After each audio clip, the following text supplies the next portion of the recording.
Sure shot, baby!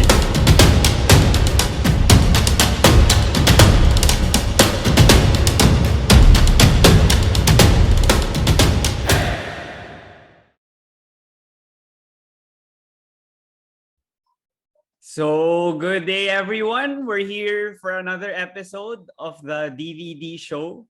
So, for today, we have the new program director of the UP Fighting Maroons, and he was also formerly the head coach of the UP Fighting Maroons, wherein he was the coach that led the team to finally making the Final Four and the finals in the last few years. And that was such a feat after, UP was part of the cellar dweller teams for so many years. But Coach Bo was able to make them reach the Final Four and the finals.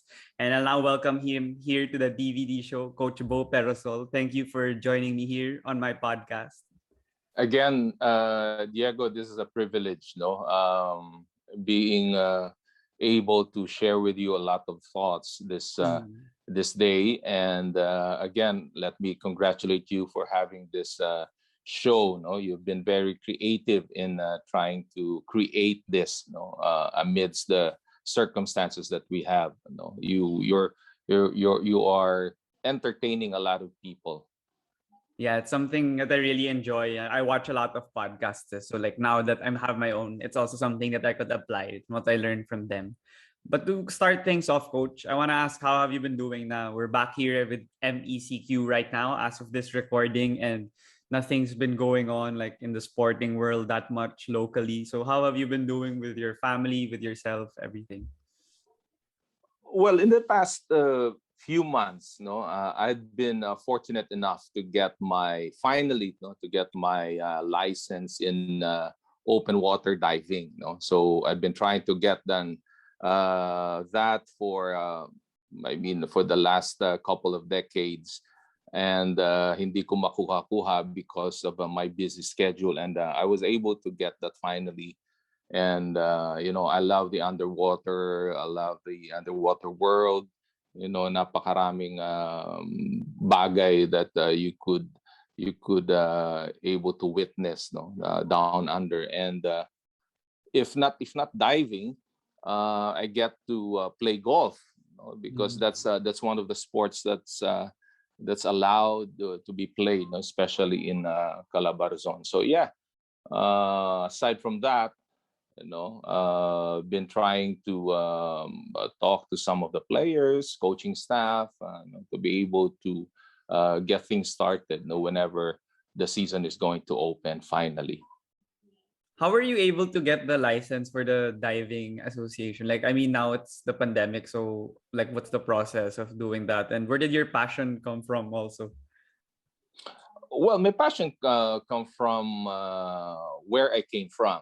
I grew up in South Cotabato, General Santos City area. That's a coastal area, and I grew up in the beach area. So during our free time, my family would go to different beaches in Sarangani Bay. Napakaraming magagandang beaches doon in Mindanao. And I haven't hindi ako nagsawa diyan sa ganyang klaseng hobby ko, no. And then how to get the license is just to enroll yourself, with a dive instructor. Usually you get about a week of training. First you go to the pool, and then eventually you go to the open sea. You master some skills, and then you have to be able to dive with the dive master and the dive instructor for a number of dives before he will be able to accredit you as a licensed open sea diver. And That's it's such fun. a yeah, that's such a unique passion. Like I've never heard that from any of my guests or like my other friends. Like it's something new that I learned today. So I wanted to ask a bit about it. And it's such a new thing also. I mean I'm not that into water stuff like yeah, diving, snorkeling, but then it's something that I also want to try and maybe it's enjoyable. So it's something that Bata ka pa eh. Mga medyo medyo ano na to, mga bucket list na ito. No, so yeah, but it's fun also if medyo bata ka pa, because it takes time. You know, when you dive, you go to a place. Siguro usually it will take your weekend. You know, and hindi naman masyad dito sa Metro Manila, although very accessible ang Batangas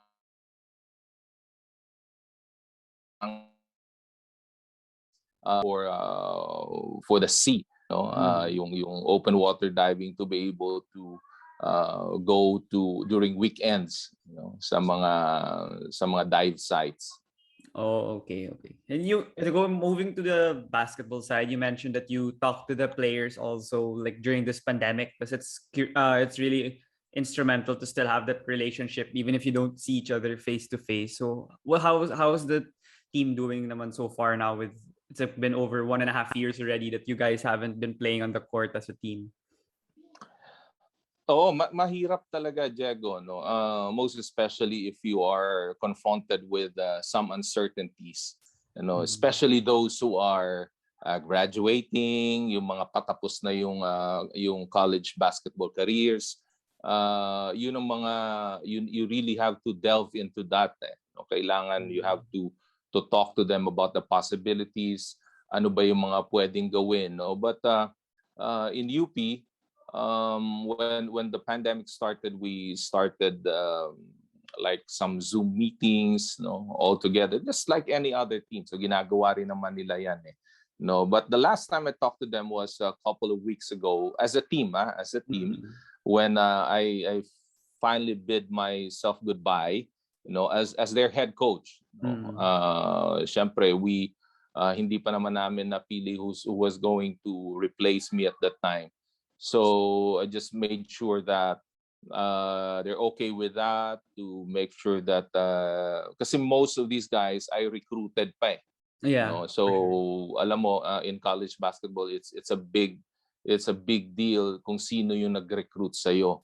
Yeah, no? It becomes uncertain for a lot of them pag bago yung coach na papalit.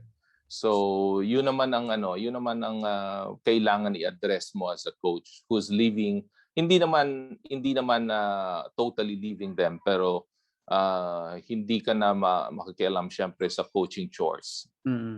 Yeah, I like the point that you mentioned, because I listened to a podcast yesterday na si Robert Bolick daw, when you tried to get him for Ateneo, you were honest with him na expiring contract ka na, so you weren't sure if magiging coach ka pa rin sa Ateneo by that season, by the following season. So you were telling him that para yung decision niya, kasi baka yung next coach nagka-try out na naman siya, so magugulo yung buong isip niya, ganun. So that's why he didn't end up going yata rin to Ateneo, kasi syempre nga medyo hindi pa sure kung you were gonna stay long term or not. So that's good that you're honest with them even now in UP, that you're able to still express that yun nga, hindi ka na magiging head coach pero you're still the program director of the team. Pero you mentioned nga rin na you resigned recently, like 1 month ago, and I'm curious lang if that was something on your mind ever since before, like when the season ended, or recently lang yun pumasok sa isip mo nung pandemic, and what was the decision process for you in finally moving on from that and being the program director na lang? Alam mo, nung I took over from I took over the program 5 seasons ago, coming from Ateneo. Iniisip ko na yung process on how, kung hanggang kailan mo susubukan, kasi during the time like season 79, hindi mo naman iniisip, although you would like it to happen, hindi mo iniisip na magiging successful yung program mo, eh, no? So para bang iniisip mo, okay, I'll give this 3 years, no? Para mabigyan mo yung sarili mo rin ng chance as a coach, bigyan mo rin yung program ng chance para tingnan mo if you can do better than the other coaches who have handled it, no? So after 3 years, no, season 81 na yon, no, we were able to get into the finals, no? And after that, ang iniisip mo na kasi nasa point na ako ng coaching career ko na hindi mo na parang hindi ka na hindi mo na to. Ako on a personal note kasi, Diego, hindi ito yung iniisip ko na magiging lifelong or lifetime career ko. Okay. So parang iniisip ko, kailan ba ako titigil? Kailan mag-i-end yung coaching ko and then try some other things na ito na yung next phase ng buhay ko. And that thought started after we went into the championship that season 81. So iniisip ko ano ba yung magiging transition plus what kind of parang legacy or process am I going to leave UP na mas magiging maganda. So ang nasa isip ko is it has to be a program that is not personality based. Ibig ko sabihin, Diego, katulad ng Lasal, if you take away any coach any day, the program will continue on. The process will continue on because the structure is already there. It's the same Yeah. thing with Ateneo. It's the same thing with FEU. Yeah. Hindi siya magka-crumble.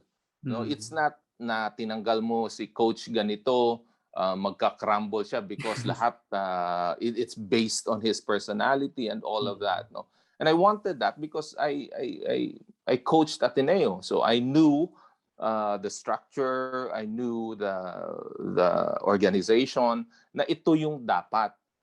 Kasi sa UP before, after a season or after a couple of seasons, pag nawala yung coach, zero na naman, Mahirap. umaalis yung. So that was the kind of thought process that I had na gusto kong maiwan sa UP, na hindi ito about me. This is not about anybody, but this is about the school, this is about the university, this is about the institution na merong structure of organization for our program na kahit sino yung nandyan, it will continue on. Tuloy-tuloy lang.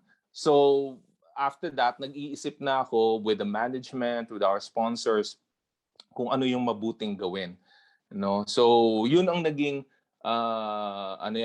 culmination process. Yung officially I already resigned, kung sino yung papalit sa akin, but it doesn't matter because regardless at the time kung sino papalit, the structure was already there. Pupunta na lang yung coach. So yung sinasabi mong structure, it's really interesting nga kasi syempre gusto mo syempre yung long-term success ng school and ng team kahit hindi na ikaw yung head coach. So maganda nga yung vision na yun. Pero I'm curious lang how you were able to construct it like from the foundation, like from the beginning, and how do you intend to keep it long-term since you're not there anymore as the head coach. Pero yung process gusto mo tuloy-tuloy pa rin. Paano yung parang mindset mo or yung pag-formulate nga ng plan yun? Well, ang UP kasi is unique. Unique in a sense na ito na siguro yung programa na very less yung financial help coming from the school itself, being a public school, very minimal yung public yung funding, kasi napakaraming varsities sa UP and it should be like democratized. Ibig sabihin dapat pare-pareho yung suporta, uniforme, scholarships, but after that wala na. That's how the sponsors who are mainly alumni, na sila yung magbibigay ng funding, sila yung magbibigay ng parang hindi ka kasi pwedeng gumalaw especially in basketball kung wala kang finances din because you need training, you need equipment, you need food, kailangan mo ng dormitories and all of that, so yung mga sponsors na yan are the ones who are helping us on that aspect. And then here comes yung mga supporters like initially the Nowhere to Go but UP Foundation. Okay, that's chaired before by Renan Dalisa and now it's the team manager. Our team manager is Ags Overo. Sila yung nagbibigay ng direksyon niyan, sila yung unang sumuporta niyan. So right now what we did wasn't just to focus on the team na paglalaro lang. So nandun na yung sa organization namin, nandun na yung academic support, okay? Nandun na yung marketing support, nandun na yung mga siyempre yung mga recruitments, no? Yung support in terms of how to support yung aming mga players, no? Aside dun sa court. You know, so yung merong organization, merong structure of organization na nakapalibot doon sa team. Okay? So lahat 'yan ultimo syempre yung paghahanap namin ng next training and all of that. The coach will just have to ask us, no? Kasi kung ano yung gagawin niyan, no? So yan yung sinasabi kong the structure of the organization has to be solid, no? Pag nung nakikita ng player, hindi ako loyal sa coach, but my loyalty belongs to the institution, no? Yung organization itself. But then since you mentioned na talagang set na ngayon na pinlano mo na malaki yung pagbabago over the last few years or few decades, na yung support na talagang mataas na ngayon for UP, which is really gonna propel them to hopefully a success and eventually hopefully a championship for UP. But then for you, since I think I see and I feel that you have a close relationship with a lot of the players on the team, and parang close ka talaga sila kahit off the court, and they talk highly about you in their interviews, even if social media people like bashing you and stuff. Pero your players mismo, the people on your team, they love you and they talk highly about you. But then how do you like balance that? Because now since you're not there as the head coach, baka you won't get to spend more time with them, or you won't be able to give more guidance or teach them new lessons in regards to basketball and life. So how do you balance, like, I want to be with them pa pero gusto ko na rin mag-resign and do other things? Well, as the program director of the organization right now, no, I will be tasked also. No, one of the tasks that I will have is to offer that kind of support. No, it's hindi lang dun sa mga players, kung hindi pati sa coaches and the coaching staff. No, and I've been also in this industry for almost 30 years na rin.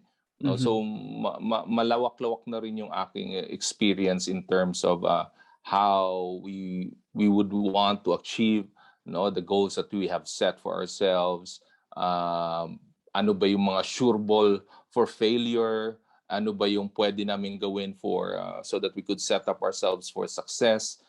The relationships will be there, hindi naman mawawala yan, because communication will just have to you just have to exert effort, kailangan kausapin mo only, hindi lang naman personal, you could make sure that you just connect with your players, pero eventually these players of mine are going to graduate, and most of the players, although I'll be involved in lots of recruitments, their relationship has to be also with their coach. Yun din naman ang importante. My primary job right now is just to make sure that the program goes well. We need to have a vision, and it has to continue on. Yeah, you also mentioned na yung recruitment, na you're still gonna be involved even if you're not the head coach anymore, and you're still gonna get the new players. And this whole pandemic, UP has gotten a lot of big name recruits, like the three NU Bullpups, Tamayo, Abadiano, and Fortea. Then I think Bismarck Lina and CJ Cancino, to name a few of the recruits of UP. You mentioned then yung foundation nga, and how you built the team, like with the structure and everything, with the support. Was that like the main reason or the main pitch that you tell them when you're talking to them, and that may most probably convince them to go to your team and your program? Yeah, those are major reasons why. Those are major reasons when I pitch for UP. Number one is the how do I call this, the opportunity for them to finally end the championship drought. Mhm. And if you're a above average player, you will be challenged in that. And when you pitch in like that, you have to make sure that they are also supported with other above average players. Na dapat may kasama ka kasi sa ngayon alam mo naman na hindi wala naman siguro ewan ko kung may player na mag-iisip na kaya kong mag-isa yan, wala naman siguro, no. So pag when you talk to them, ang sinasabi ko, sino bang mga kasama namin dyan? O, Oo. ito mga kasama mo. So, 5 years kayo magkakasama, 4 years Mm. kayo magkakasama, you will get the chance to finally end this championship drought for UP, and you will leave your legacy, So,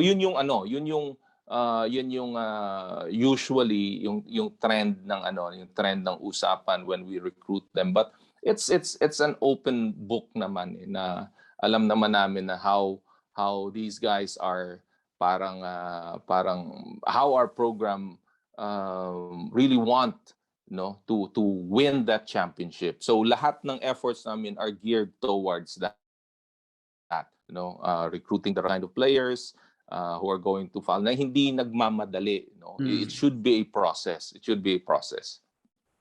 Out of all the recruits that you've got, I don't know how many of it. Who are the players that really stand out to you that you feel would make a mark right away in the UAAP? Because like for instance, si Diof, yung papalit yata kay Bright, I think I've only watched him once against Kwame in D League, and he was really terrific. So I don't know. I think he'll play well with UP, and not a lot of people know him. So I wanted to ask you, maybe you can give a few names that you feel would really make an impact right away, or maybe someone who's under the radar, but he's great pala. Not he just doesn't have a lot of highlights on YouTube, or not a lot of people know him. Mm. Well, yes, no, Malik will. The reason why we recruited Malik is primarily, of course, to match up with very good foreign players of some other schools, no. Syempre kasama diyan yung Ateneo, LaSalle, FEU, UE, no. So you really have to equalize that. Kailangan mo no. We all have seen what Ange can do, most especially itong exposure niya with Gilas right now. So For alam mo sure. na he is a cut above the rest, Yes. sa mga foreign imports sa UAAP. So what you can do is just to at least match up a little bit with him, no. Hindi mo naman matatanggal sigurado. Unang-una, in terms of experience, masyado nang mataas, no? Isipin mo, you go up against teams like Serbia, and a lot of other things from Middle East, no? Ang laki na nung nag-gain niya na confidence through those experiences, no? But Malik has a lot to go for him, no? Bata pa rin si Malik, but ang problema lang kasi is that he doesn't have and most of the players now, they don't have the opportunity to grow, kasi wala pa namang practices, wala pa rin namang team plays, wala pa rin namang mga scrimmages and all of that. So medyo behind talaga, yung growth ng maraming players ngayon. You've asked kung sino yung mga feeling ko magma-mark diyan. Marami sa kanila actually, but to name a very specific guy, it should be Carl. Si Carl, no. Si Carl kasi is about 6'7", 6'8" guy na alam mo naman, alam natin kung anong pwede niyang gawin. Is athletic, he has the experience, he can play the outside, the inside, and he can defend. He's physical, and he is 6'8", no. So malaking bagay yun for us, no. In terms of matchups sa UAAP, I think is one of the top two, no, if not the top in his position, no, in his position. All the rest, yung mga recruits namin like point guards, Jerry Abadiano, may Kagulangan, Jay, lahat yan may panapat may pantapat no. Yeah. So when you say CJ, you have Dave Ildefonso, you have as a point guard. If I have Jerry Abadiano, LaSalle will have Nonoy, or they have SJ Belangel, the Yeah. LJ Gonzalez, RJ Yeah. Aparientos. So lahat lang 'yan magtatapat-tapat. Hindi yung lalamang talaga diyan, syempre si Ange Kwame bilang foreign import, and all those positions feel pareho na. Nasa magkakatalo na lang yan sa depth, syempre ng bench, no, at saka yung health, yung when the season starts, sino ba ang mas kondisyon. So, yun lang ang magiging challenge for every team.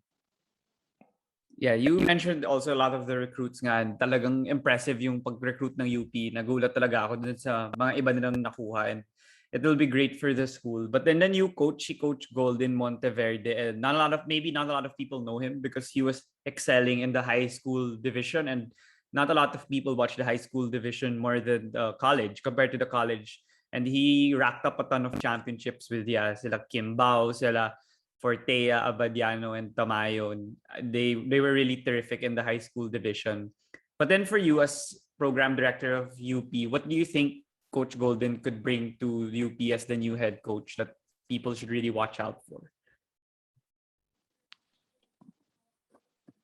Diego, I wasn't able to get the last one. What was that again? Oh, sorry. What do you think What do you think the fans and all the UP community should look out for Coach Golden, since maybe not a lot of people know about him since he was excelling in the high school division? Well, it's the kind of basketball. No, syempre, katulad ng sabi mo, not a lot would know si Coach Goldwyn, no. But when I was trying to scout for high school players, I would watch UAAP juniors, or even before yung mga outside of the UAAP, and I would really be impressed on how each and every team of Coach Goldwyn will always vie for the championship. No, kasi makikita mo yung how he handles the players, how he handles the system. So I was kind of impressed, no.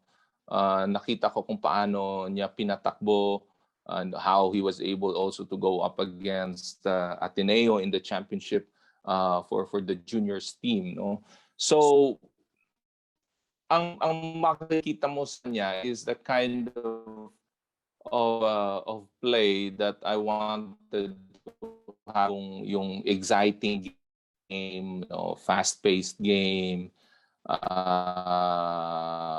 lots of presses, I would assume, lots of run. So ito yung kind of play na gusto. So yan yung ma-expect ng marami when we watch Coach Goldwyn handle the UP Maroons team.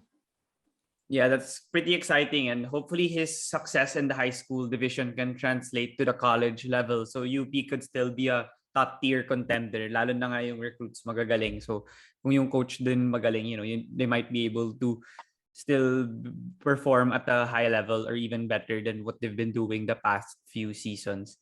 Pero yung departure din nila, I mean, I don't know if Bright's leaving na like for sure, but I think Malik's already like being recruited, and he was recruited already to replace him eventually. And the Gomez Deliano brothers, they're gonna play in Japan already professionally, and Kobe already said that he's not gonna play anymore for UP. So how did you guys absorb or like accept the departure of these key players? And there have been key players for you guys over the past years, and how was it for you as their coach when you gave them advice for their future endeavors? Well, we talked earlier, Diego, about how to plan the future of any team, no? Yung pipeline and all of that, yung sabi kong solid organization.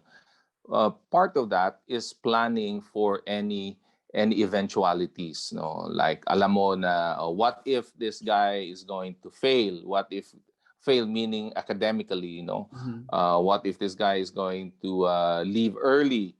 So what are we going to do? That is why there's always planning in terms of the pipeline. So sino yung susunod? You cannot just think about this season or the next season. You have to look beyond that. That is why itong mga sakto lang rin naman, no? Kasi itong mga batch na to halos sila magkakasama with mixture also of veterans like si Richie, last year na ni Richie, and CJ. CJ will have 2 more seasons, and then may mixture kami ng veterans, and but most of them are rookies, no? 5 years, 4 years. So hopefully magkakasama sila in the next 2-3 years, and then they'll blend in together and have that kind of chemistry that we all want, no? But of course, it's not just about chemistry, it's also about the skills and the talent that you will have in your team. So yan yung importante for all of us, no? We plan. Tama ka, I would have wanted Javi at least to play his last season, no, with us, kasi ang laki na ng bagay ni Javi because ang experience niya, yung ability niya, yung kanyang skill level masyado nang mataas, eh. But then after 2 years of this pandemic, hindi mo naman siya mapipigilan. No, kasi there's no clarity at all kung kailan ba magsisimula na. Puro naman sinasabi lang nila yan. But if you have something that is already solid in terms of yung clarity kung makakalaro ba sila o hindi, mas mabuti na yung sigurado makakalaro sila sa Japan. Because ito naman eh. So that's why personally I didn't have a hard time letting go of Juan, of Javi, of Kobe. Kasi yan na yung ano nila, yan na yung magiging hanap buhay nila. 2 taon na ang lumampas eh. No? 2 taon na rin dapat yon na sila naglalaro for UP, and you have to let them go.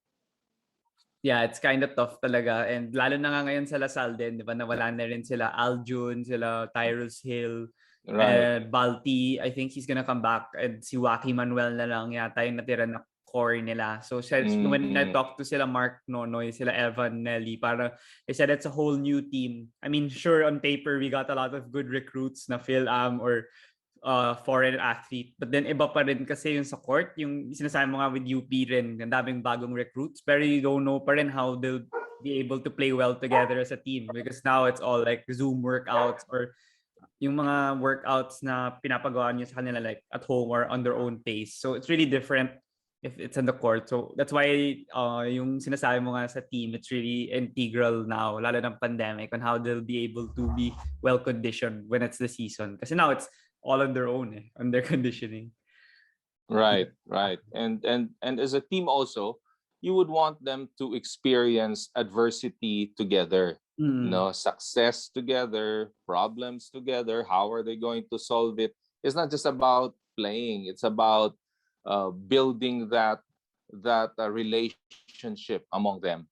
You know, and ngayon yan dahil sa social media, dahil sa mga documentaries, nagiging obvious yan, no? Na ang relationship inside the court, inside and outside of the court for teams, even in the NBA, it's paramount to the success. Yeah. No? So if you are able to go over an adversity together, then you become stronger as a unit.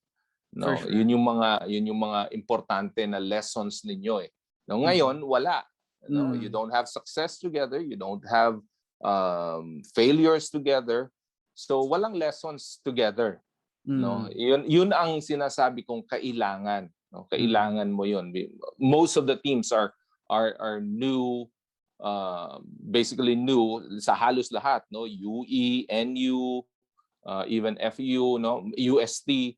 Yan yung mga ano yan, puro bago, no? And you need time, you need face-to-face interpersonal interactions, no, para magkaroon kayo ng experiences together. No, wala yan ngayon. Yeah, yun talaga yung malaking challenge. Pero coach, I also like going back to the start, like yung upbringing and childhood nyo. Like I always ask my guests about these so that the audience will have an idea on how you became one of the great coaches here in the country. So you mentioned nga that you grew up in South Cotabato before, and it was a really different life compared to here in the Manila and what you've been doing here in Manila. So I'm curious, Coach, on how you became passionate with basketball. Was it like your first love? And were you a player before, or did you have other hobbies or activities as a child before going through basketball? How was your whole childhood like? Alam mo, Diego, I don't know if you can picture this, no? We live in a small apartment. Ako and my brother, siguro mga 1 year lang yung gap namin. 6 or 7, 7 and 8. Oh, yun yung ages namin. And then my dad, yung dad ko is not a basketball player, but parang ikaw, napaka-interesado talaga. No? I don't know if you are aware that in wala masyadong TV at that time, no? Wala. Mga late 70s in Mindanao, in the South, and ang meron lang doon is radio. No, Yeah. radio na maririnig mo na pag game na ng Toyota at saka Crispa. Maririnig mo na 'yon. And yan yung parang yan yung parang lalabay namin. Kasi while sleeping, alam mo, 7:00 ng gabi, gabi na yan sa gabi na sa probinsya. No? So doon pa lang tumatakbo yung game. So yung mga play-by-play nila Joe Cantada, nila Ed Picson, maraming mga oldies na mga na, yan yung naaalala ko.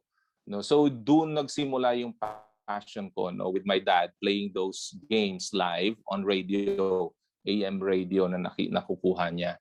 And then when I went to, of course, naglalaro-laro din naman kami, pero hindi ito yung mga properly guided or properly coached na mga games, no. But when I went, but I really wanted to go to UP, no. So when I entered UP, I walked in as a try out, no. So yun yung umpisa ko lang, no? Nag-try out lang ako. And then I was fortunate enough to be taken in as part of the training team in 1988, and then eventually 89 I was lined up, and then I played for UP for 5 years.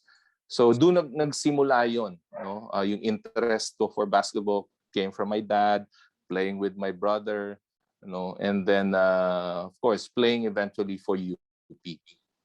Yeah, you mentioned nga yung adversity is what makes you stronger than like as a team. Pero you as an individual then, growing up as a child, as a teenager, eventually, before eventually playing in UP, meron bang mga adversities na talagang napagdaanan mo na made you stronger as a player than as a person during your UP college stint? Oh, of course naman, no? And this, I've always been open about this, no, in my talks to companies, in my talks to individuals and groups, no. When I started with UP, ang challenge mo naman lagi diyan would be finances, no. I didn't get enough even to sustain my appetite, no, kasi syempre player ka, kailangan marami kang nakakain, but my dad couldn't give enough allowance to me during those times, no. So yun yung mga bagay, no, nakwento ko na yan how I went to SM at that time and waited for people to leave their food, no, and then when they stand up, I would eat their food, no.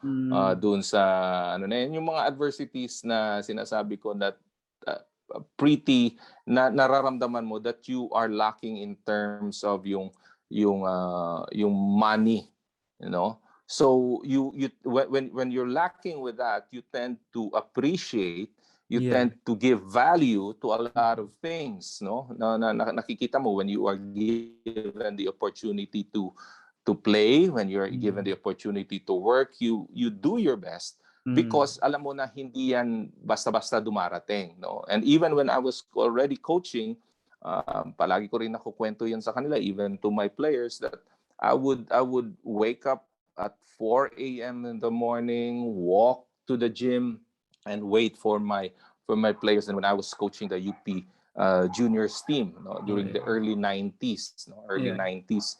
So, kasi wala pang jeep and all of that. I would walk, and then after that, because maliit lang ang sweldo ng high school coach, I would commute from there, from UP, go to Makati and work, sa bank. So, yun yung mga bagay na yan.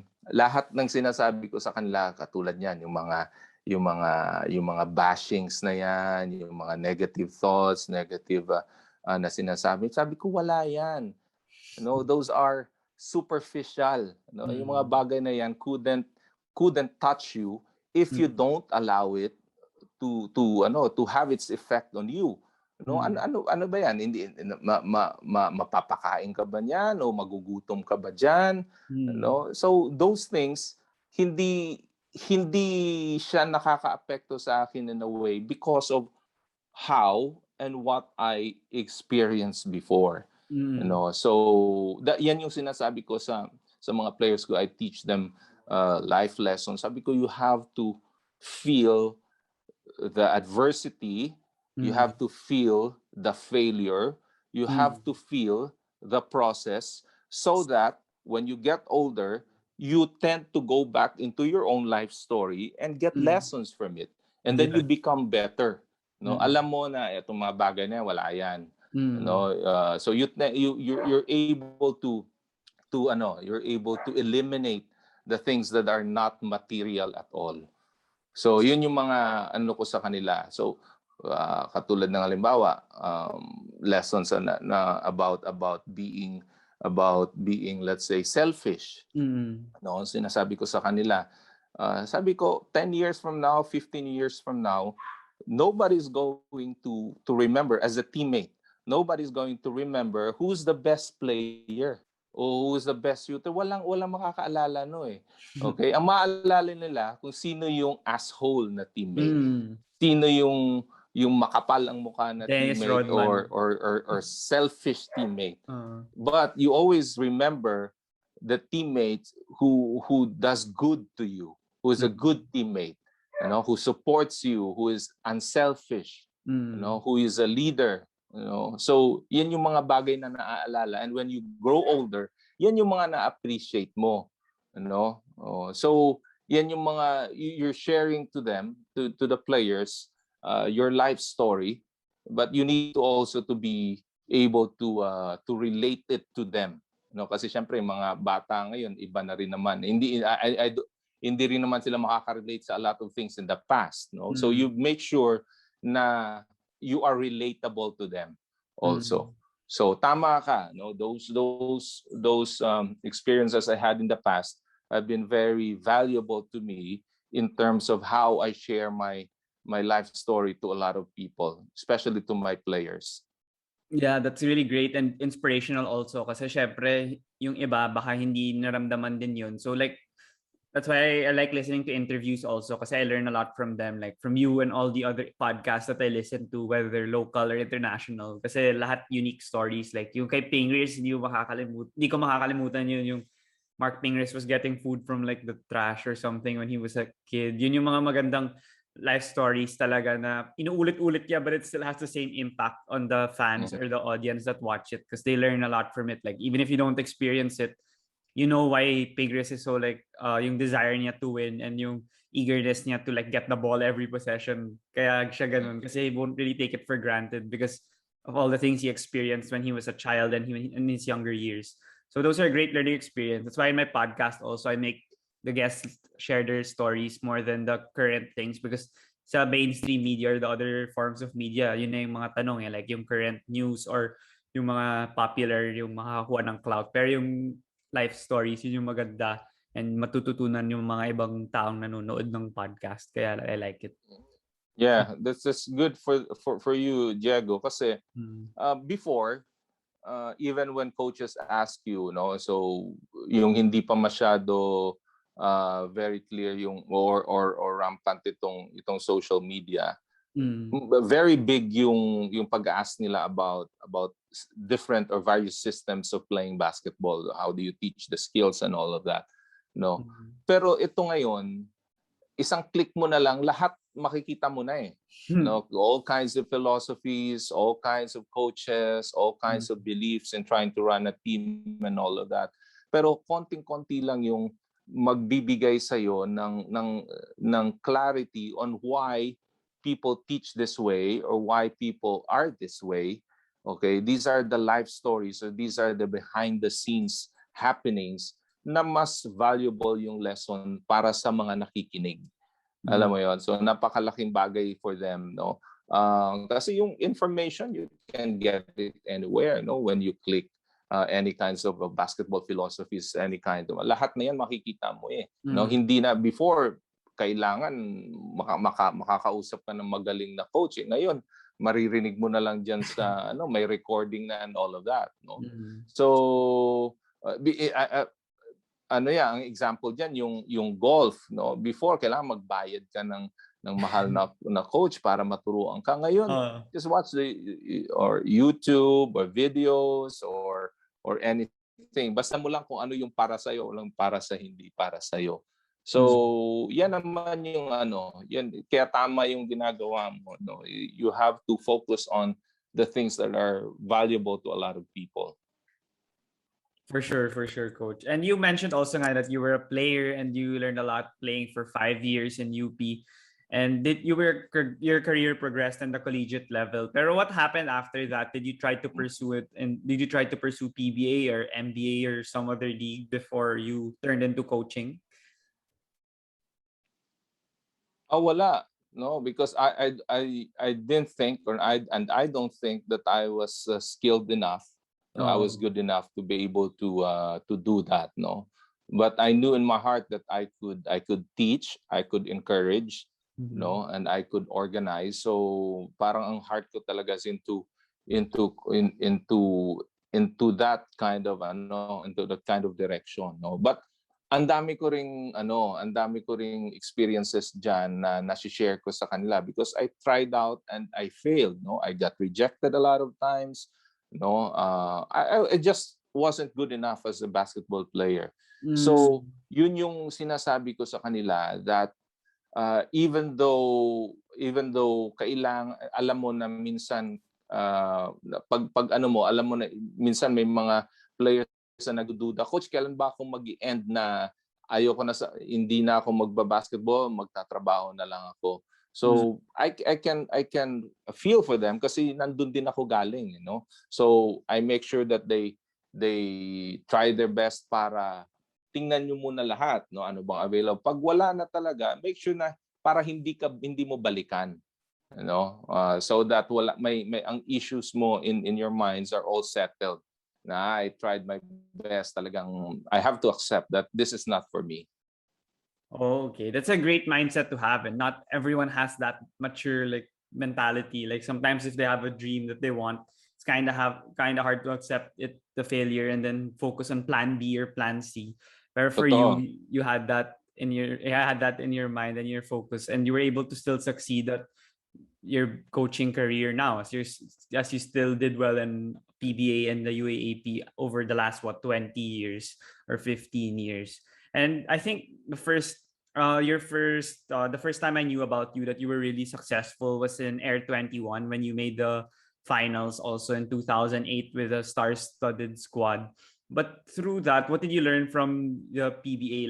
I think you were in that franchise for I don't know how many years, a good amount of years for the Air 21. And what did you learn throughout your whole tenure there with the franchise? Well, before I was their coach, I was an executive in their company. You know, the story started even before that because I coached the NBA, the Laguna Lakers, which was owned by the FedEx franchise. You know, so when my contract expired, the owner and the president asked me if I could be part of their executive team, no, instead of pursuing a coaching career. So I talked to my wife, and okay naman, no, because that was a good direction for us. In fact, I really enjoyed it for the last 5 years kong ginagawa. No, I was operations head in the southern Luzon area for FedEx at that time. No, so but when they bought a franchise, they probably remember that they have a coach in their executive committee. So after 3 coaches of firing, hiring, they asked me to take over. And that was again the start of my coaching career, because right at the start of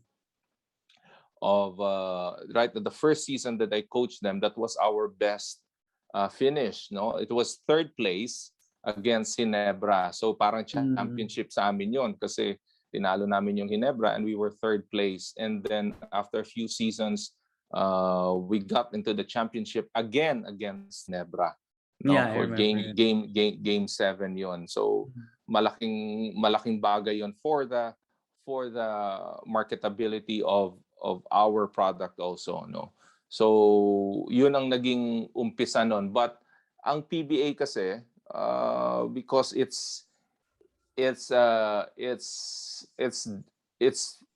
how do you call this, it's money driven, you know, kasi companies to no, there has to be a reason why you exist, no, for marketing values, malaking bagay para sa company mo. So yan yung mga kailangan mo take into consideration. So iba yung building mo your team sa PBA, iba sa college, iba sa high school. So when I took over Air 21, after the championship, siguro a few seasons after that, they sold the franchise. And then I was asked by Coca-Cola to join them, you know, and that after a season that became the Powerade team. You know, so yan yung nag-championship din kami diyan, no, against Talk and Text, no. So yan yung mga experiences ko. So for siguro mga almost more than 10 years, 12 to 15 years din ako sa PBA. Yeah, you mentioned nga yung Powerade Coca-Cola stint mo, and I really love that Powerade team kasi 8th seed kayo. You were playing against Coach Tim Cone and the BMEG Derby Ace Llamados pa yata sila nun. And I didn't expect you guys to win because nga 8th seed and parang nandun pa si Kirby nun. Basta they had a star-studded squad. And then hindi pa masyado ako familiar sa mga players ng Powerade nun. Parang rookie pa lang yata si JV and Marcio nun. So I didn't expect much, but I'm like that kasi I like the underdogs to win all the time. So syempre I was cheering for you guys, and then Gary David, that was like the best game of his career nung game 2 yata nung quarterfinals na yon. And pati sa semis, I didn't expect you also guys to beat Rain or Shine, pero natalo nyo rin. Kaya akala ko nga baka may chance pa kayo mag-champion kahit star-studded rin yung TNT. Pero that whole conference na talagang you guys put a stamp on the league, na talagang you guys are a huge threat to any team in the PBA. How did that start? Like what point of the off season, like before the conference, and how did you keep it going with a team na hindi masyadong kilalaan or hindi masyadong sikat yung mga players pero talagang nag-excel in that conference? Well, in terms of the full trust, no, in my in all of my working experience sa PBA, ito yung nagbigay sa akin ng total trust in terms of moving the players, no. Itong Coca-Cola franchise, who was the governor at the time was JB Bailon, no. Yes. So siya yung nagbigay sa akin ng parang full trust na, okay coach, find a way how you can make this team competitive, no. So we have to make some trades. A lot of people were asking for our number 4 pick, who became Marcio Lassiter, no. A lot of teams would have wanted our number 1 pick, which ended up to be JV Casio, no. So ito yung mga bago, no, rookie year nila ito, and we were able to get into that kasi yung mindset nila was new, bago lahat, no. So kung yung mga previous players kasi, when you go up against San Miguel, when you go up against Ginebra, you go up against the powerhouse teams, parang iniisip mo talo ka na, no. Pero ito, kasama diyan si Sean Anthony. Yeah, Si Sean Anthony. So yung mga bagong, sila yung they were the catalysts during that time. Plus, sabi mo nga, that was the best conference ni Gary David. no, so naging maganda yung combination nila, no, but we had to make some sacrifices also, no. We traded a lot of our players. We traded Asi Taulava, we traded Nick Velasco, and a lot of them we traded Chris Ross, no. We I traded remember. Alex Kabaknot, no. Mm. So a lot of them, marami din ng marami kang sacrifices, no, to be made para magawa mo 'yon. So kung titingnan mo yung naging career ko, puro ano yan puro underdogs, no? Puro nagiging Yeah, underdog yung from Air na-notice ko rin. 21 mula sa Powerade papunta sa UP, no? Even when I was in sa Ateneo, ito yung after ng 5-peat nila, Oo. no? Malakas pa rin pero syempre they were just trying to rebuild again, no, kung sino, and then yun yung itong batch na to, itong nag 3-peat were the ones that were recruited during my time, no, sila 30, no, sila yan yung mag Danieto Show. brothers, Yeah. so si Isaac, Yeah. you know, so halos lahat yan sila. It started doon sa sa term ko sa Ateneo. Yeah. And yun nga, yung sa Powerade, you mentioned nga na talagang ibang klase yung team nyo. I remember you guys were undersized pa na parang si Doug Kramer pa lang yung center nyo. Ang lalaki ng mga ibang centers. And it didn't really matter. I mean, you guys had a system that was really flourishing against any team. And you guys, I think yung bench nyo rin, like you personally like cutting down your rotation pag playoffs na yata, yun, hindi mo na masyadong pinalalaro yung iba. Focus ka na dun sa core ng team nyo, which worked well for Powerade. Like, I'm pretty sure napagod din sila kasi Game 7 yung semis, tapos 2 games na knockout against BMEG, tapos finals against TNT. Pero talagang okay pa rin sila. They were still performing at a high level. Pero for you, ano yung talagang sinabi mo sa kanila or like yung something special that you did for them, I'm not sure, that really made them excel at a high level because that was a really terrific conference? Or talagang they just trusted your system? There was nothing special. What was it?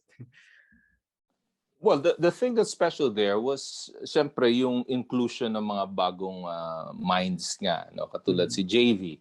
No, you don't have to, kasi JV was kakagaling niya lang sa championship ng sa Lasal, no. So yung in championship level at caliber niya nandun pa rin, no. Ang lagi niyang philosophy in playing noon is don't stop, never stop, don't stop. Whether it's a good possession, it's a bad possession, don't stop.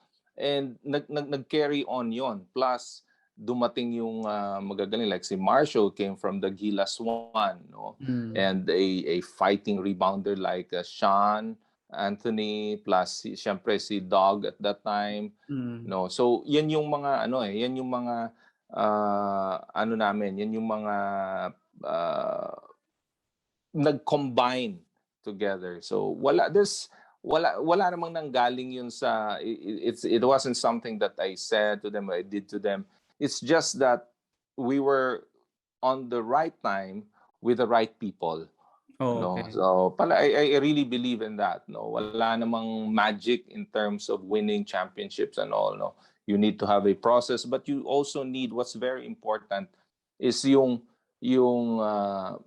minds ng utak niyo nandun sa isang goal, no. And pag may nalilihis, somebody has to pick them, and it's not necessarily a coach.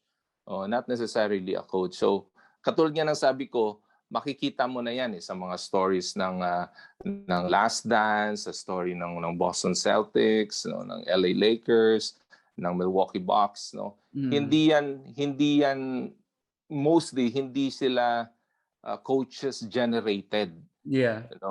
So yung mga players na they go together at sino ba yung malakas na impluwensya, yun ang nagbibigay ng hila sa kanila. That's why you need to get them into that place para mag-succeed sila. As a coach, you just have to lead them.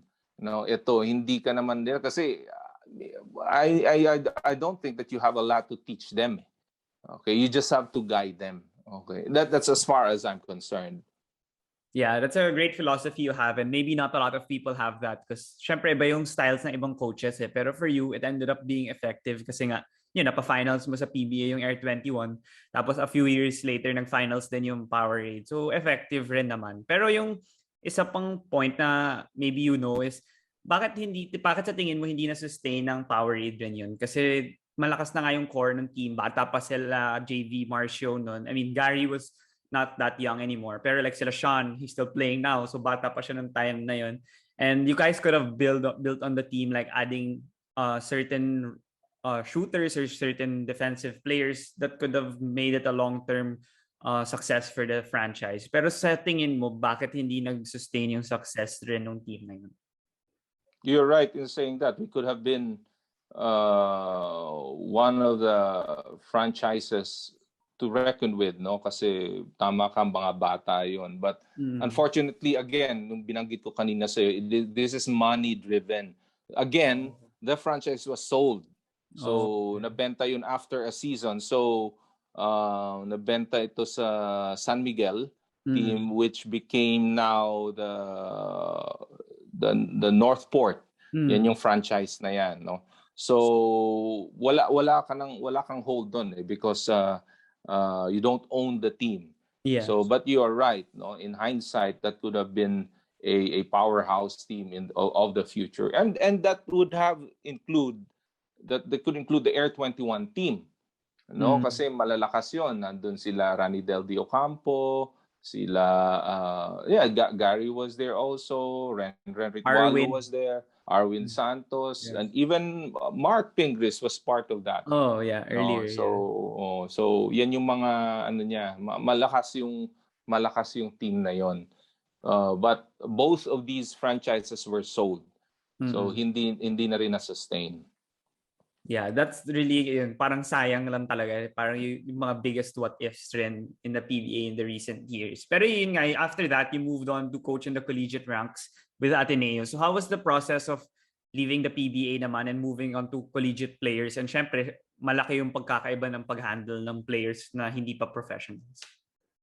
Yeah, that's true, no? And I had to have some learning curves also kasi malaki yung matagal na ako nagko-coach sa PBA at that time, no? And then I have to go back into a team like Ateneo who just won 5 times championship, no? So masyadong mataas yung expectations, although a lot of the major players already graduated like Greg Slaughter, Nico Salva, marami sa kanilang nag-graduate na, no? But yung pinaka major na realization ko is that when you're a college coach, you really have to teach. No, you have to bring them into that place wherein they will be able to have the chance to be the best that they can be. Meaning that they can be in the PBA. You have to teach them. You have to maximize them. You have to push them so that their capacities are going to be realized. Yun ang importante. Kasi as a coach sa college or even in high school, to give them that chance. Kasi lahat naman sila nag-iisip nun eh. Gusto ko mag-PBA. When you're in college, you wanted to be in the PBA. So you, as a coach, you have to realize that. And for you to be able to actually execute that is to make sure that you teach them. Give them. That's why sa UP or even sa Ateneo at that time, sa UP, I have different skills coaches. Marami akong skills coaches so that they have to learn on their own. Kasi when the games time starts, hindi ko naiisipin kung sino maglalaro eh. So meron silang individual time to enhance their skills with different coaches. Yeah, that's something really different. But at least you were able to adjust right away and you were still able to have some sort of success with Ateneo. And Von Pesumal was saying a lot of great things when I had him here on my podcast during the last 2 years. Parang ikaw daw yung coach na nahanap mo talaga yung niche niya to be a effective player in the UAAP kasi he became more well-rounded and he was contributing on our various facets of the game, not just his shooting prowess. And that's something that he really marveled at. But then for you, paano mo nga na-i-implement yun with them? Kasi yun nga, natututukan mo sila, mas natuturuan mo sila, kinakausap mo sila sa college compared sa pros na baka mas may freedom and leeway. Pero in college, ano yung technique mo on making those players play? Like Kiefer was very effective. Like I think there was a quote before that he attempted 35 shots, and then in the press con you were like, oh, it's fine that he shoots that many attempts, but like that's our play, that's what we do. So how do you find that balance, and given also the balance of doing your system and also for the superstars to find their own way to score and be effective in their game?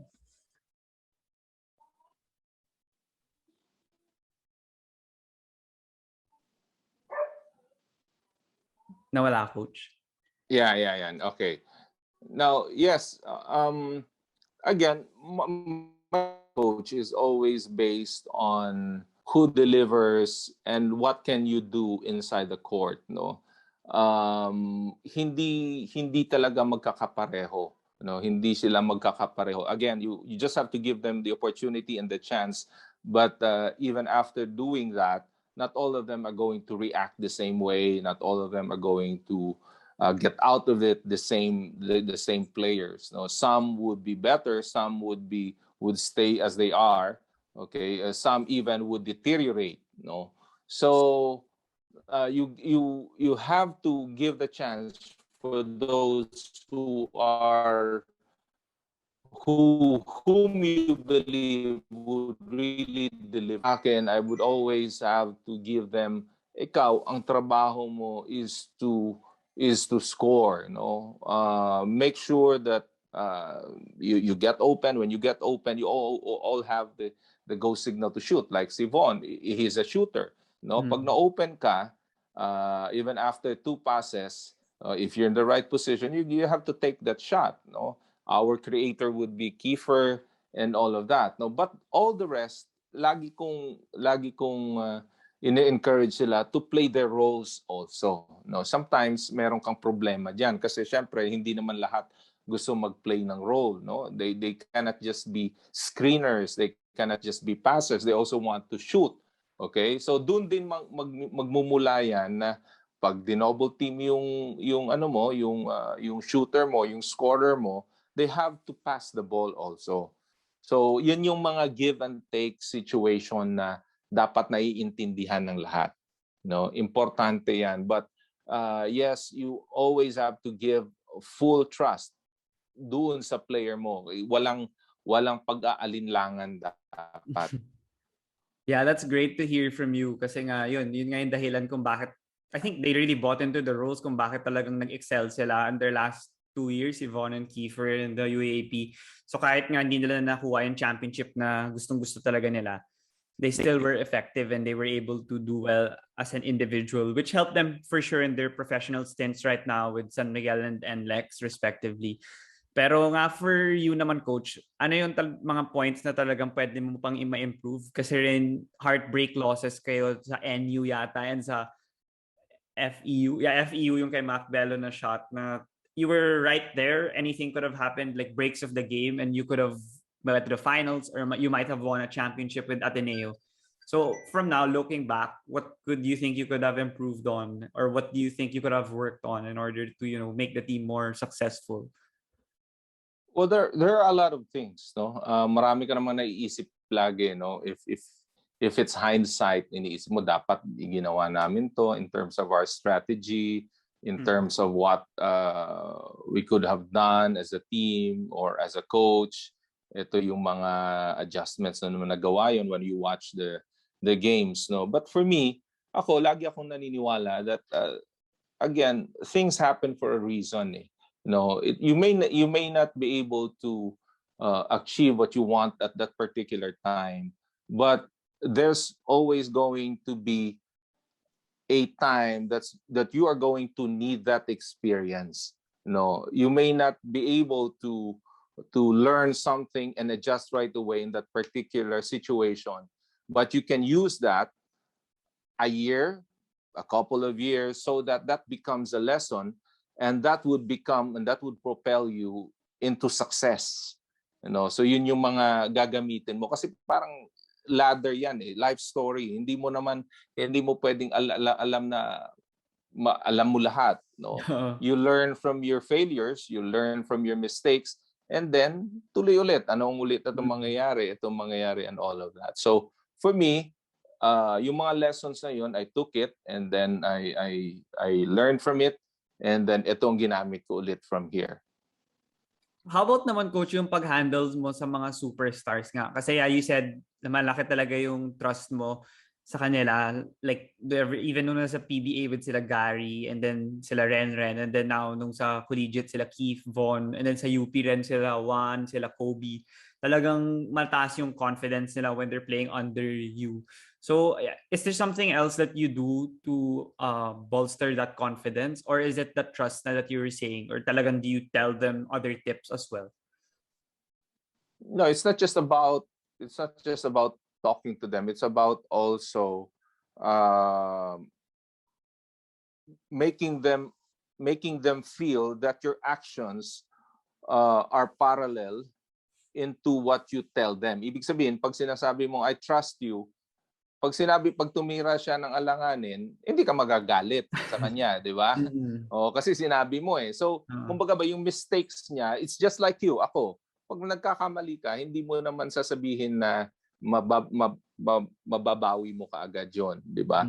So sa kanya, pag nagkamali siya, oy, mali yun.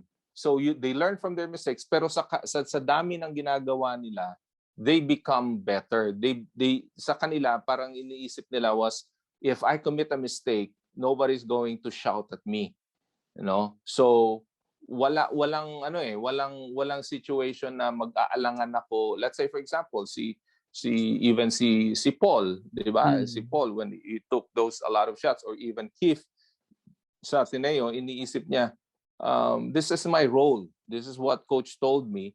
So even if I make this mistake, or even if I miss this, tanggap naman. matatanggap nila kasi I needed to do this, you know. So yun yung mo, hindi, it's not just about I trust you, pero pag nagkamali, magagalit ka. Labo eh. So it has to be coupled with actions and encouragement also, na pag nagkamali sila, ituloy mo lang kasi trabaho mo yan. Hindi yan something that I'm just telling you to do and then pag nagkamali ka, babawiin ko. No? And ako naniniwala again na hindi pare-pareho yung abilities ng players. Magkakaiba. Yeah, tama naman. Tsaka yung coach talaga, yun yung job rin ng coach, malaman kung saan sila nag-excel kasi nga iba-iba yan. So yung pagsasama mo sa isang team, yung mga strengths and weaknesses rin ng players, and then you complement them. Yun yung talagang challenge. And I think you were able to do a good job within all your teams naman, all the schools that you coached. Pero yun nga, sayang rin sa Ateneo kasi you guys didn't like get the championship even with your short stint there. Pero what naman was the reason on why yun nga yung contract mo yata hindi na renew for in Ateneo? Was it your decision or their decision, or was it mutual? And what eventually led to your move to UP? Well, yes, ano naman yun eh, mutual naman yun. And even before my contract expired, I already declared and we both agreed that I'm not going to, whether we win the championship or not, na hindi na ako go on with a program, you know. So yun yung naging yun ang naging process noon. And then after that, even after a few months, I was able to talk to UP, but I had a lot of hesitations, no? Kasi alam mo naman yung program ng UP before, you really have to start from scratch, no? And coming from Ateneo, makikita mo yung difference talaga. So I had a lot of thinking, and then sinasabi mo nga, ito na yung sinabi ko kanina, na you just give yourselves time. You give yourself time para, okay, try it, okay, give back to your school, and then tingnan mo kung anong magagawa mo. Wala namang, ang opposite lang noon, there was no pressure, there was no stress 5 years ago coaching UP, because there was no win to count on. Dweller. Di ba? Walang ano siya. Ikaw lagi kang kulela. You just win 1, win 2, masaya na. Di ba? So yeah, that was the process there. No? For me, somebody has to take that job also. And I tried. So yun yung sinabi ko sa kanila. I have to try it. Yeah. I saw or I read also that yung isa sa breakthrough moments or yung moment na talagang changed everything in UP was the Serbia training camp yata. I forgot kung anong year yun. Pero being the person that led the charge in revitalizing the program nga, as you mentioned, you love the challenge of you accepted the job of being the head coach at nung cellar dweller sila and then they became second place or runner up nung season 81. So how was the Serbia camp really the start of the uprising of the school and the team? And how were you able to really make the players buy in with your whole system? Syempre kasi nga puro talo sila, baka hindi na sila sanay na or hindi na sila mas hungry to win. Again, kanina ko pa binabanggit sa yan yung I really feel that yung changes ng isang program are dependent on the infusion of new mindsets. No, so yung mga bagong pag-iisip. So ano ba yung mga yon, no? So doon na pumasok si Bright, doon pumasok si Juan, si Javi, yung mga pag-iisip na katulad ng sabi ko kanina sa iyo, katulad ni Marcio, no, katulad ni JV Casio, katulad ni Sean na hindi sanay matalo, no? Merong nasasaktan pag natatalo. No, ibig sabihin that they will find a way how to win. Okay? So yung training camps natin, these are all just part of that, no? Meaning kailangan mo ng pera. Hindi lang naman kami pumunta sa Serbia. We went twice to US. Sa US nag-training camp kami, sa Japan. We did some trainings also in Taiwan. No, marami kaming napuntahan because of sponsors. No, these are just ano na lang to mga value added na lang 'yan. No, kaya nga sinabi ko kanina sa iyo, as a coach, as a college coach, yung responsibility mo to them is to enhance, is to maximize, is to make sure that they get all the trainings that are needed. Kaya yun yung justification ko palagi sa mga sponsors. No? We needed them to be exposed to a high level of training, hindi lang sa akin, kung hindi sa iba't ibang coaches. So yes, yung Serbia training namin is one of the best training camps that we ever had. Kasi siyempre you know how Serbians would train, di ba? So malaking bagay sa amin yun. How about naman, Coach, yung pagiging passionate mo sa game? Kasi nakikita rin naman yun ng mga fans and ng mga tao na talagang passionate ka. Like yung UE game, very well documented yun na sabi mo magre-resign kapag hindi sila umayos ng laro ng second half. And sometimes talaga yun nga, you're very like animated in the sidelines and you show how passionate you are and the way you coach the team. And I think meron pang isang game na talagang you got pissed at them and then you just sat on the bench and si Coach Ricky na lang yata yung nag-coach. So for you naman as a person, how do you balance that na talagang alam mo kung kailan mo gagawin yung mga ganong actions like yung sa locker room nung UE game and then there's another game that you sat down nga lang yata and you didn't coach for the rest of the game because I think wala silang effort or wala sila sa hindi maayos yung laro talaga nila that whole game. So yeah, how do you strike the balance in that? Kailangan klaro kasi sa sarili mo, if as a coach kasi, Diego, it's synonymous with being a leader, and leadership is about influence.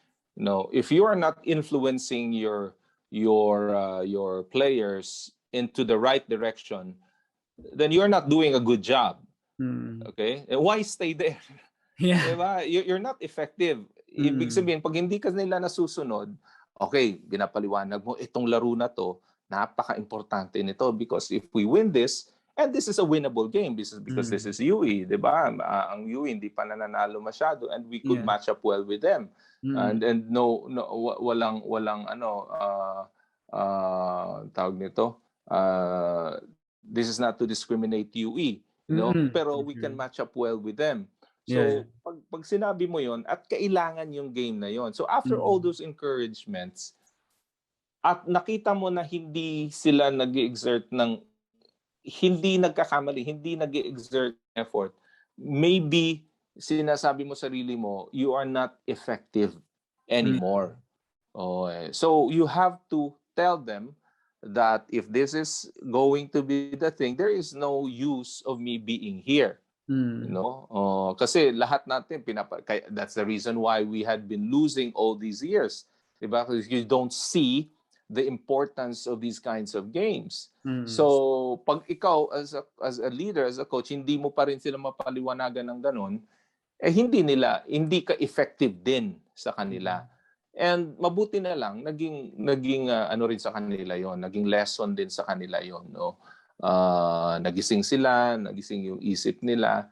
Okay, but somebody has to tell them the truth na ang buhay hindi madali, na you have to take it, you have to get it from them, no.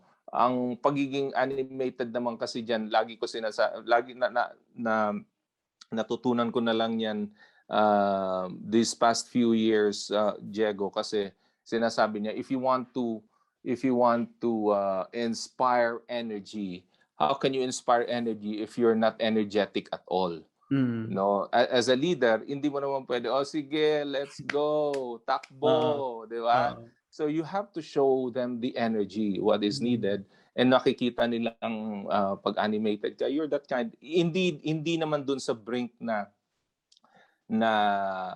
alam mo yung kinakabahan na sila, alam mo yung alam nila na parang hindi alam ng coach nila yung ginagawa nila. Merong delineation diyan you know? So kailangan alam mo na kung anong ginagawa mo, but you're just animated.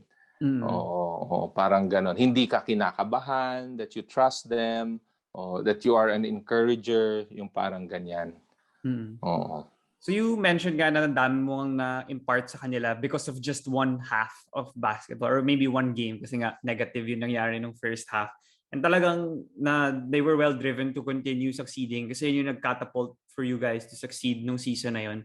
Pero meron ka pa bang isang masishare or dalawang masishare na instances na talagang may tumatak sa kanila because of you and how you taught them or imparted to them certain life lessons, like even if it made you look like a villain or a bad guy, na maybe, I don't know, a practice or a game or an off-the-court event that really helped them learn from you? Maraming pagkakataon, no. There were a lot of times that when they got to talk to me, kinakausap nila ako about the situation. Kasi katulad niyan, when Juan and Javi and Bright came in, Paul Desiderio had to sacrifice, offensively. No, kasi ang dami na noon dumating pa si June Manzo. So ang dami nilang mga, before it was just Paul. No, so Paul had to step back in order for Juan to shine. And ganun naman ang nangyari, nag-shine siya, but in the end, because of the sacrificing that, ang lumabas na hero in the end, it was also Paul. No, kasi siya yung may nasa isip niya. And I had to make special mention of Diego. No, si Diego kasi was nandun lang, second, third stringer, lagi kong nandun siya, but Diego is always a picture of energy and unselfishness. No, na gusto niya lang mag-serve sa team niya, ano man yung ibigay mo sa kanya, and the picture of positivity, na kung ano yung kayang ibibigay niya, it doesn't matter how long you're going to give him. So yun ang nasa isip niya. In fact, kikita mo naman yung pinakita, it was a jump shot na ginawa niya yung game 2 namin, and defensive stops, na bigyan siya ng pagkakataon doon. So it rewarded him as well. No? So yun yung mga sinasabi ko sa kanila, na yung sacrifice mo in the end will pay off. No? Mabibigyan ka ng good results in the end, na hindi lang ikaw ang makikinabang, kung hindi yung buong team. No? So yan yung mga pagpapaliwanag mo na yan. No? And again, as a coach, as a leader, you cannot share that. You cannot share something that you did not experience. Okay? Hindi mo pwedeng sabihin, nabasa ko sa libro to, na ito dapat gagawin ko. You have to experience that as a coach. Kaya nga sabi ko, when I talk to a lot of coaches, no, during seminars and all of that, during like this also, sabi ko, it's not just what you know, the technical aspect of the game. You know, you have to you have to dig deeper into your experiences in the past and teach these kids the true meaning of life, you know. Kasi basketball, hindi mo mag-PBA lahat yan. Baka sa Mm. 1,000, baka may 2 lang sa kanila mag-PBA. Baka wala pa. You Mm. know? But they will remember what you taught them. For You sure. know? So yun yung mga nasi-share ko lagi sa kanila.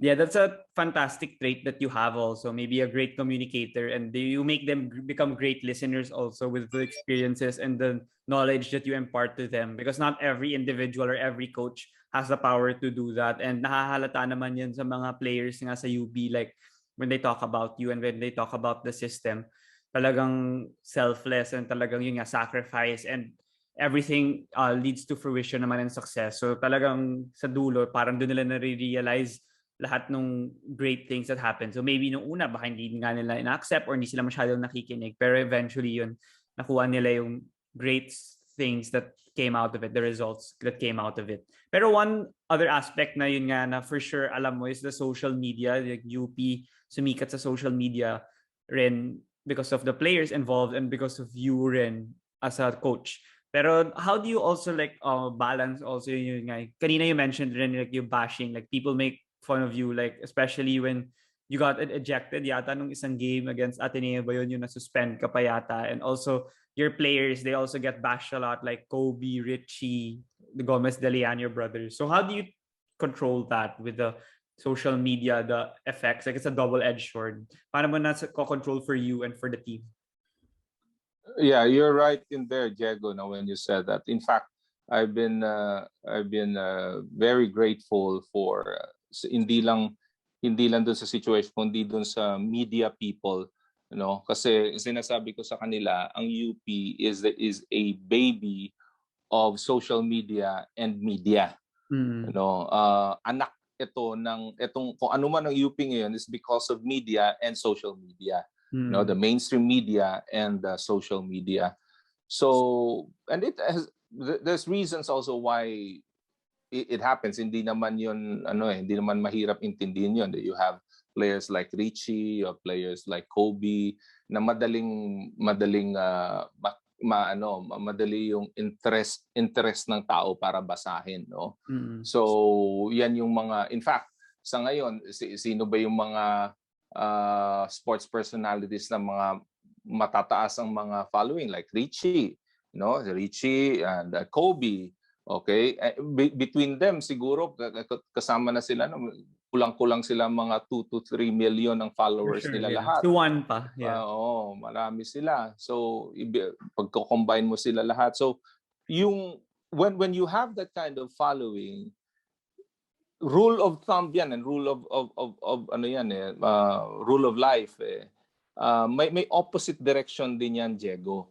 No, somebody would like you, but a lot of people will dislike you, no, for no apparent reason. Wala naman yung reason diyan people will like you for no apparent reason dahil nakita niya lang gwapo ka o anak ni ganito o may itsura ka, but people will just dislike you just because you're there. No, so if mahina ang kapit mo sa buhay, maapektuhan ka talaga, no? Yung support system mo, like yung parents mo, but most of them have great families so marami sa kanila ang family support mataas, no? So again, sa akin it's just ano na yan part na yan ng kung ayaw mo mapag-usapan, wag kang pumunta sa limelight, you know? Okay, kung ayaw mong people will say negative things about you, don't put yourself in a situation na pag-uusapan ka, because people will always have their opinions, no? You have to have a deep understanding of the behavior of people para masabi mo yan. Para, in fact, dapat naaawa ka nga sa people na nagbabasa yan, hindi ka man kilala because they just wasted their time doing that, no? In fact, di ba sinasabi nila, they wanted to hurt people, but people who does so are themselves hurt, no? Hurt people Wounded people, they will try to wound people as well, no? So if you don't understand that, babawi ka. Ikaw wala kang sinabing tama, no? Pero pag sinabi nila yan, nakakaawa naman ng mga taong to, no? They just wasted their time. Wala naman. Okay? So again, it goes back into your experiences as a person. Yeah, a lot of the fans talaga nga, they just sometimes blurt out nga mga nonsense stuff. Tapos pag nireplyan mo sila, magsasorry na lang sila or tatahimik sila. So, tama nga yung sinasabi mo, minsan maawa ka na rin din sa kanila because sometimes, wala lang, it's just the range of emotions. Pero when they think about it more and they show the appreciation then for the player and they see the good things that come out of them. So, I think that's a great thing that you imparted to your players din. Na talagang, yun nga, you said Kobe and Richie pa lang, ilang million followers na yun. So I think it's really great for them that they were able to handle it well and still be able to perform at a very decent or high level at the UAAP floor despite all the other external factors happening with the showbiz and all these other things. Pero coach, before we go, I just wanted to ask you also one question on yun nga, you said you don't like yung mga long-term plans like in UP. When you entered, you already had like a goal set on how long you'll be there, or your vision for like a short term. So for you, what's the future like for you as a program director, and maybe what will you do after the next few years? What should the fans expect? My task is primarily on how to prepare the program in the next 3 to 5 years. So that's the short term, because we already have the players right now, but we need to set ourselves to what's going to happen 3 to 5 years from now. So meaning that again, the lifeline or the lifeblood of any basketball program is recruitment. No, so you have to know whom you are going to invite to be part of this team, because after 3 or 5 years, these guys are going to graduate. No, matatapos na yan, magpi-PBA na yan. So who's going to enter you next? So yan yung pipeline na yan has to be very healthy. And it's not easy to do that because a lot of teams are trying to vie for their attention. No, so again, your objective is to become a champion, not just compete. So nagiging mahirap yun kasi if it's just to compete, you can recruit anybody. Marami dyan. But if your intention is to excel and to be the best, that is a big challenge. So it's not easy to do that. No, you need to have all things in consideration also. Yeah, that's an exciting next few years for UP, and I'll really look forward to it and follow the growth of the team and the development as well. Pero coach, to wrap things up, and I want to thank you again for joining me here at my podcast. I just have like two questions that I always ask my guests also from All the Smoke podcast in the US. And the first one is, if you had the choice to have 5 dinner guests, dead or alive, and anyone, like anyone in the whole world, who would you choose? Dead or alive? Okay. First, of course, I would have to Jesus Christ had to be there. No. Okay. The second one would be Phil Jackson. Okay. And then my dad already passed away, so I need him to be there. So those are 3 guys. And probably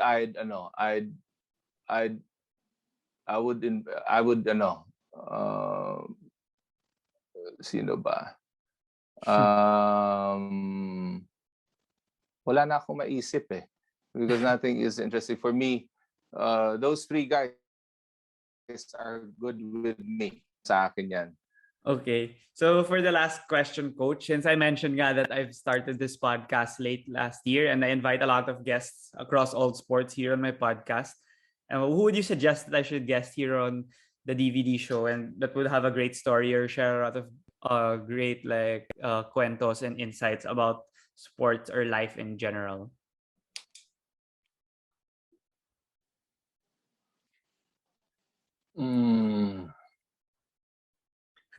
Let me think.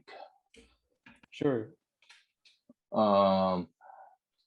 I don't know if you, well, you could the most interesting person that I want you to be in here. I don't know how easy it is to invite him, but because he's in the other countries right now, is Alex Compton.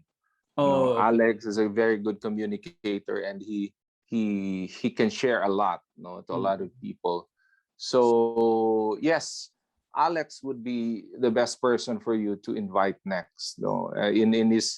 In his free time, he would be very willing to join you.